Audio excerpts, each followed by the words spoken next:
that's really important as a thinker in this space is that your job is not to get to perfect information. It's to get to information that gives you enough confidence to make a decision. And I think we're trying to help people, because what I'll tell you is this is hard for people to work through. They really, really want certainty with this issue, and they're very frustrated when we can't offer back to them certainty. But there's like an intellectual honesty to representing things that are probabilistically true or true today and might be different tomorrow. And so these are ideas that I think as marketers we have to embrace and use as directional signals. And it's why we would still say in the hierarchy of metrics, in our view, that these are all still subordinate to the financial reality of what's happening on the field. This episode of the E-Commerce Playbook is brought to you by All-Stars. Whether you're hiring your first international hire or you're building a full department, All-Stars can help you hire the right people without the usual headaches. They've done 450 plus specialized placements for e-commerce sellers in the last 3 years. Their team of expert recruiters makes it hassle-free, so you're not spending dozens of hours looking at resumes and doing interviews only to end up hiring the wrong person. They've created proprietary role-specific assessments for the most common e-commerce roles, which perfects the evaluation beyond interviews alone and allows you to see how candidates actually work without the guesswork. Just go to hireallstars.com or check the show notes for more information. Hey folks, welcome to the E-Commerce Playbook podcast. I'm your host, Richard Gaffin, Director of Digital Product Strategy here at Common Thread Collective. I'm joined this week, it's been a little while, but I'm joined this week by Mr. Taylor Holiday, our CEO here at Common Thread. Taylor, what's going on, man? Not much. Oh, whoa, excuse me. Went to talk, and that's what happens when you were yelling on stage all day yesterday at the Commerce Roundtable, so my voice is a little faded on me. Yeah. All right. Well, we'll get back into the swing of the podcasting here. But basically what we wanted to talk about this week is kind of part of a series that we've been doing for a little while now on specific tooling that we're using here at Common Thread Collective to think through things like measurement, testing, incrementality, creative volume, all that type of thing. And so what we wanted to talk about today is something that we're calling the measurement roadmap. And essentially what this is a tool that allows you to understand what you should be testing and why. So I think I'll just turn it right over to you, Taylor, to kind of dig in a little bit more about what this is and how it's useful to us. So incrementality is obviously a buzzword and a hot topic for people. And when we have brands come to us, what we wanted to try to do was to have a logical framework for deciding what we should test first and why, and what it represents in terms of potential impact to the business. So one of the benefits of when you run a lot of tests is you begin to get a population, a data set of those test results for different platforms.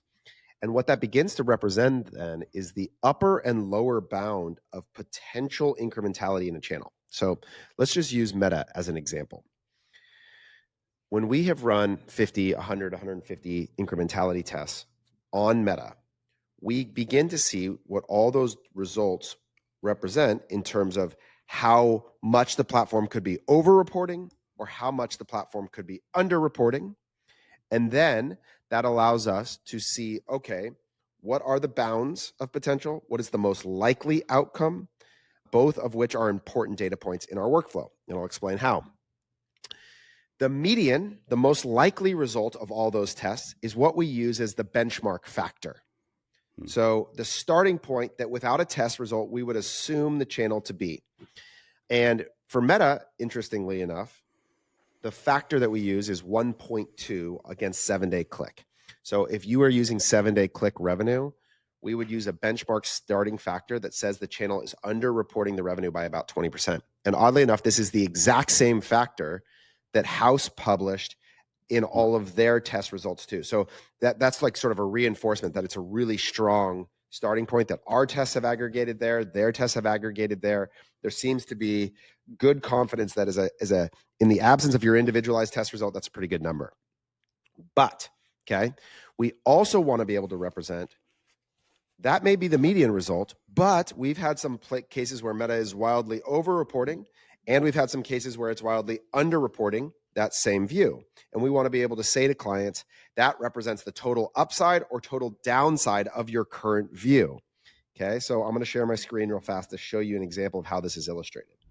Hey everyone, wanted to take a quick moment to let you know that you can now book one-on-one consultation calls with CTC's paid media experts directly. If you've been listening to this pod for a while, you know that CTC's ad buyers are among the best in the world, and they're now just a click away. Go to youradmission.co/bookctc to get started, or check the link in the show notes. That's youradmission, admission.co/bookctc to get started. So if you're following at home on just audio, I'm going to talk through this. Hopefully you're going to be able to see though, and see this is our testing planning section of Statless, where we can take a brand and we can say, okay, the priority channel for them is Meta because their current spend is the largest in that channel.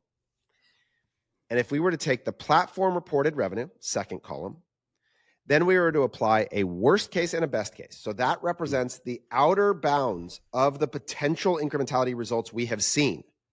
Okay. So the worst case and the best case relative to the platform reported revenue. So again, if it's 3 million is what the platform is reporting on 7-day click, we've seen the worst 7-day click incrementality. This looks like about 60% of the platform reported number. And the best case is like 180%. So you can see the bounds of the outcomes represent from about 0.6 to about a 1.8 in terms of the factors we see on 7-day click. And you can understand then, if you're using the platform reported number, which is a 176, and you were to look at the total upside, you, in the best case scenario, if you had the best incrementality result of the entire data set we've ever seen, that would actually mean that you had $8 million of incremental revenue and we're actually getting a 2.61. Well, if that were true, it would fundamentally change your behavior. Now, also on the downside, if I go all the way to the downside, meaning I take the worst case scenario, the lowest bound of potential impact, it would only be 2.66 versus the 306, right? So now I'm looking and going, all right, well, this represents the amount of uncertainty that exists in this channel, right? And so how important is it that we answer this question versus, say, the question of YouTube? Well, we're only spending $30,000 on YouTube. So the unknown, the variable risk there, and we actually already have a test result. You can see these are the channels where we actually have tests. You can open the actual test results and you can see the confirmed result. This then helps us to prioritize the roadmap and to quantify for our customers the amount of delta that could currently exist in their present measurement modality. Mm-hmm. So in this, because that's such an enormous swing, right? I mean, obviously for this particular brand, we're going to run our own test and have some more concrete answer to what the actual incrementality factor is for the specific brand. And obviously making decisions from there becomes a little easier. But let's say in the scenario where you don't have a test, like what is the set of choices that you have, given that there's an almost, what is that, $3 million swing potentially? Well, I think this is why incrementality is so important, is that the amount of delta, or I guess you could call it alpha, but basically the variation between what the platform is currently telling you and what is actually true is very wide. And this is the key point. And this is why this has become such an important topic, is because you need to get to the best available truth. Mm-hmm. And what this is illustrating to you is that if you are just using the platform reported number, there's a pretty wide range of error in that truth. And so what we think, the way we talk about this is that our job is to get to a progressively better truth. There is no singular right answer. It changes all the time, but our goal is to narrow those error bars. So exactly what you're describing, which is how wide is the best and worst case, that represents the potential error in your current behavior. And so our job is to shrink the error bars. We're never going to get it to a definitive singular number, but we want to tighten the bands. And this is why you test and retest and retest and retest, because each one of those individual data points allow you then to get to your own measurement data set where your own error bars exist versus having to use the entire population. And so all of this helps us get closer and closer and closer to better truth. Right. So ultimately, the usefulness of this is primarily, like we said at the beginning, prioritizing what to test, what to run these specifically incrementality tests on, and then also, yeah, I guess it was what to test and why. I mean, the why obviously being because there's such an enormous potential outcome swing. That's right. So at this point, then basically what we do is run the tests, and then as you're saying, again, the gap between worst and best case should shrink till you have a little bit of a better sense of exactly That's what's right. happening. And then one of the next step from there is as you retest platforms, you actually get your own representative range of potential value that also I think is the most honest way to assess what's currently happening, which is rather than saying definitively it's this, it's we have seen Meta report 0.6, 0.84, 0.71, 0.73, 0.74, like over the course of years. And so the range of incrementality looks like this. Now you can be more aggressive how you're interpreting the present range against what's currently happening, but it allows you to, I think, be clearer about the way you're assessing this versus, and this is like where I think there's a willingness to hold ambiguity that's really important as a thinker in this space, is that your job is not to get to perfect information. It's to get to information that gives you enough confidence to make a decision. And I think we're trying to help people, because what I'll tell you is this is hard for people to work through. They really, really want certainty with this issue, and they're very frustrated when we can't offer back to them certainty. But there's like an intellectual honesty to representing things that are probabilistically true or true today and might be different tomorrow. And so these are ideas that I think as marketers we have to embrace and use as directional signals. And it's why we would still say in the hierarchy of metrics, in our view, that these are all still subordinate to the financial reality of what's happening on the field, is that we have to anchor ourselves in contribution margin, and then we have to use these channel level measurement signals as indicators of how we affect that number, but not as the overarching rule of law in terms of what we're trying to accomplish. Right. So even within the ambiguity that exists in, let's say, the incrementality of Facebook as a channel or whatever, you still have the more concrete or the more certain number of like bottom line what's actually happening, right? Like what your contribution margin turn out to be. That's right. What is the actual money in the bank account in any given period of time is the ultimate truth. The thing that we're often wrestling with is if you get these numbers wrong, in other words, if you're underrepresenting the opportunity dramatically in some way, what you've lost is money that would not show up in the bank account, right? So there's like, it's that opportunity cost that is very hard to see. And so I think that's what we're often trying to extract out is, are we underrepresenting the impact of this ad spend such that we are leaving massive opportunity on the table? And I'll give you an example of something that I was just having a Slack message about. One of the areas where we're really exploring this is about the impact of Meta on Amazon beyond just your incrementality factor. And so we have a big brand, spends a lot of money on Meta right now, that just got a test back where there's a 43% of the total lift of their ad spend comes from Amazon. So that, if you think about like you're running your Meta ad account and your target is a 2 and you're sitting there at 1.4, but then all of a sudden you discover that there's an incremental 43% of the total impact of this ad spend is showing up in this way that you're currently not accounting for. Well, that changes all of your behavior, right? That goes from a signal that things aren't working to a signal that things are, right? And think about this from even like a creative evaluation. Like if you're in that ad account and you don't have that view, you have this like feedback cycle that tells you all this creative concepting is bad. It's not working. It's not delivering the result, right? And so you would run off and change it and try and do different things when in reality, it's just functionally a measurement problem. I think this is why this is so important to go after.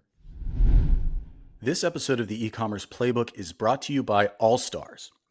Whether you're hiring your first international hire or you're building a full department, All Stars can help you hire the right people without the usual headaches. They've done 450 plus specialized placements for e-commerce sellers in the last 3 years. Their team of expert recruiters makes it hassle-free, so you're not spending dozens of hours looking at resumes and doing interviews only to end up hiring the wrong person.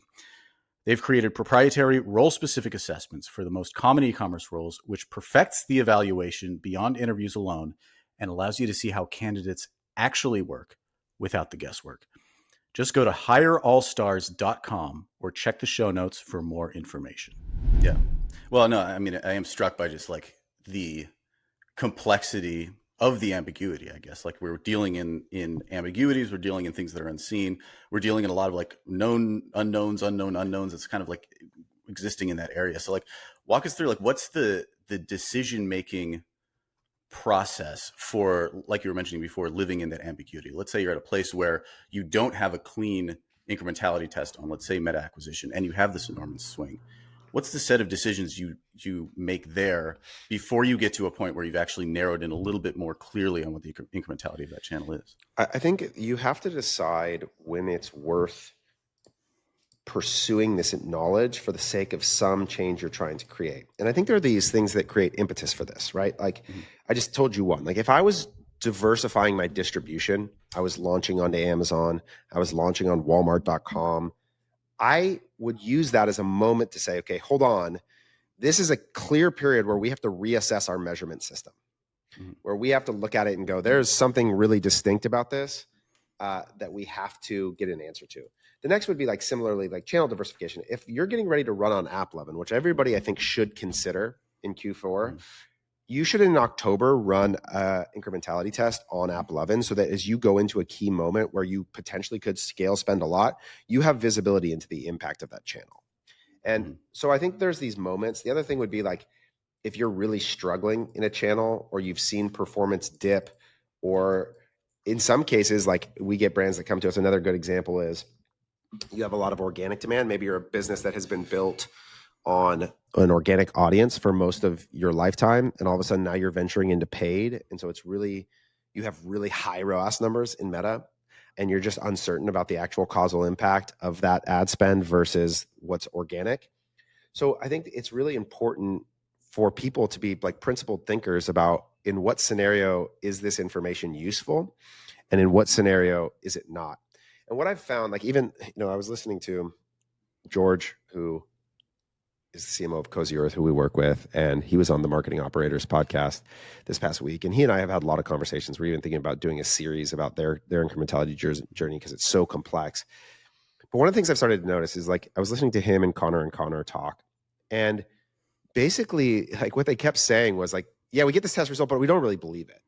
And this is the inherent complexity of this, is that there's this tension in the model and the trust. And what I would just say is that if you design a test that before you launch it, you are going to inherently distrust the outcome, then we should probably take a step back and redesign the test, because it's probably not a good use of time and energy, right? Like, and this is the hard thing, is that often when the test result is confirms our biases, we tend to place higher trust in it than when when it's at conflict with what we believed before.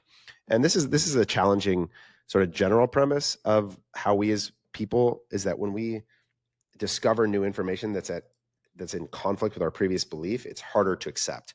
So I think there's like very human psychology tied up in all of this work too, that you just have to figure out.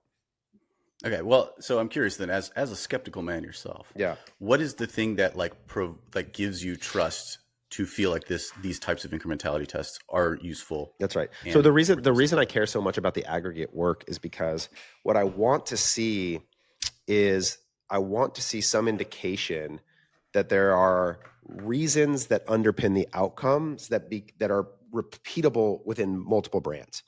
Like I'll give you an example of a hypothesis that would be confirmed or rejected with this kind of information. Categorical search in a competitive environment is more incremental than when you're the only provider. So as an example, like there are categories where there's a single brand leader that is almost synonymous with the category. And in those scenarios, our categorical search acts more like branded search. My hypothesis would be that in those scenarios, like incrementality would be lower for spending on categorical search versus something like swimsuits, where it's like bloodbath of like many, many brands competing for all those clicks, and winning them is super important. And someone who searches for women's swimsuits isn't likely looking for your specific brand in that search. And so those clicks are highly incremental. That's like a underlying hypothesis that would make sense to me to align with the data. And so when I can understand the organization of the information and those scenarios play out consistently over time, it affirms like the quality of the information. When the results are all random in ways that are hard to understand, it doesn't mean they're wrong. It just means that I know less what to do with it. And so it becomes less actionable. Another thing I like is that when multiple sources, so like the house example I gave with Meta, where it is my experiential belief that 7-day click underreports the impact of Meta. Mm-hmm. It seems to me that 7 days is insufficient, that view conversions do have some level of effect on people. It's not zero. Mm-hmm. And so those two things would lead me to believe that 7-day click would underrepresent the total impact. Then we run a bunch of tests and we find that, yes, that's the case by 20%. And then a separate party, House, who also runs a bunch of tests, finds a confirmatory result. And now I have this like alignment between experience, my own data set, a third party data set, in a way that I go, my confidence increases in the information. I look for things like that, where the amount of trust I put into the information depends on an alignment of all of those things. Mm-hmm. When they're out of alignment, like if they had come back and said 7-day click actually over reports by 50%, I'd be like, whoa, I feel uncertain, and I would be less likely to action it. So there's some sort of alignment across those experience, multiple data sets, repeated results of testing experiments, things like that. Mm-hmm. Well, so, I mean, yeah, I think it's interesting to dig into this a little bit, because like the examples that you're giving are where a presupposition was affirmed by the test and then backed up, let's say, by multiple sources, whatever. Is there an example where a presupposition you had was actually disconfirmed or whatever by it, and how are you able to kind of get into trusting that? Well, so I'll give you an example of one where I feel like YouTube is one for me where the results are really weird to me. And I don't yet have a lot of confidence. Like there's this, so I think the general hypothesis would be that YouTube struggles with in-platform reporting because there's no direct click path, and it's primarily view-based. A lot of it's watched on TV. And so it's highly likely that the platform underreports.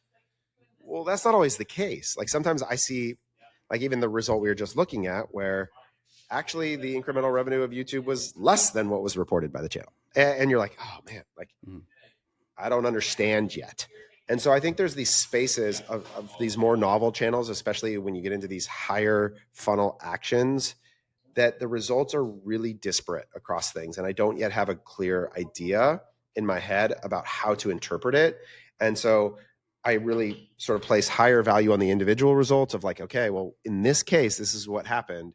And so I have to change the inputs. The creative strategy is a lot less clear to me of exactly what wins and how to do it. It's newer. Mm-hmm. So I think about it like, you and I have sort of talked about this as it relates to how I would try to teach my kids how to believe information or even process religion. It's like, well, I think you need to have this relationship between the consistent and repetitive confirmation of a set of information from multiple places and multiple sources and your own experience, that like as those things compound, your trust meter goes from like 0% to 1 to 2 to 3, and it kind of grows over time. And then something might set it back for a bit, but it's not binary. You don't just go like a yes or no, and like I think that's asked of you in some spaces, but I don't think that that's my experience of how I now sit in the idea of belief. It's a meter that's kind of going up and down for each channel relative to the confirmation of the experiments in multiple cases, individualized experiences, lived experiences. All these things build a robust picture of belief. Mm-hmm. Yeah. Well, that's an interesting thing to dig into all of its own. But I guess I'm curious about, oh my God, what was I going to ask? My brain's gone completely blank on this.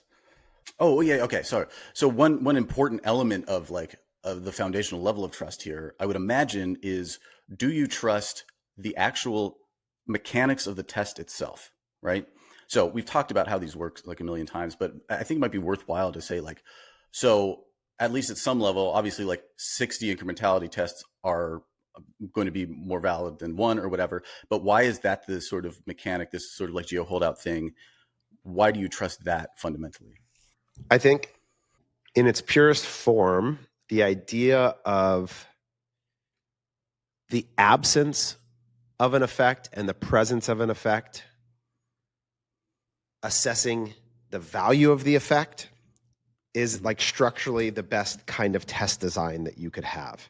Now, sort of the classic like double blind placebo idea, right? Where there's two parties that one doesn't know that they're receiving a placebo, one receives the actual pill and they don't know which is which. And then the effects are present or not present in each group. And you can determine which the value or the efficacy of said drug. Now, so I think from an experiment design, test design, when people talk about like the idea of a gold standard, it's similar in like a scientific setting, right? And the challenge is, so I'm telling you why it's important that I'm going to undermine it too. So Sure. it's really hard to isolate the variables in our world, and you're dealing with two things. You're dealing with like a synthetic set of data, so you're actually like trying to model out what the revenue would have been without the spend. Like, so you have to design these effects a little bit to try to understand what the baseline would have been in each case, and you're trying to find like matched markets, right? So you're trying to find this state looks like this state, and so we're going to hold out this state and compare it to this state. So it's not truly the same isolated group receiving it and not receiving it at the same time. You can't really replicate it in that way. Now, Meta does that on like a user level. They do conversion lift studies at a user level. There's a separate problem there related to the data set that they're assessing, which is the attributed revenue versus the actual revenue. So I wish they would do user match studies versus geo match studies where they find like users and then they hold them out and isolate their feeds. But so we're doing the best to replicate the process of sort of that double blind experiment with these geo holdouts where two similar regions who have similar buying behaviors over time, suddenly one is no longer receiving ads and one continues to, and you see the difference of the impact of the absence of the advertising. So in theory, you should see more revenue lift out of one group than the other. And that's the sort of lift percentage that you'll see as a comparison. Or in some cases, if it's a net new channel, like we're going into AppLovin, then we're going to say, hey, right from the start, this region is going to get none, and this region is going to get some, and we're going to see the lift. So that should give you the strongest sense of impact of this isolated variable over time. Now, of course, their variables are actually not isolatable. The weather, the news, the experience of people in that town all have some impact here. That's not totally perfect. But it's the best available. That's why I think this phrase, best available truth, of all the ways you could measure it, it's currently the best option to get closest to the causal impact of the advertising. Mm-hmm. Yeah. And it seems too, like you're mentioning sort of the confirmation of like the house result with our result.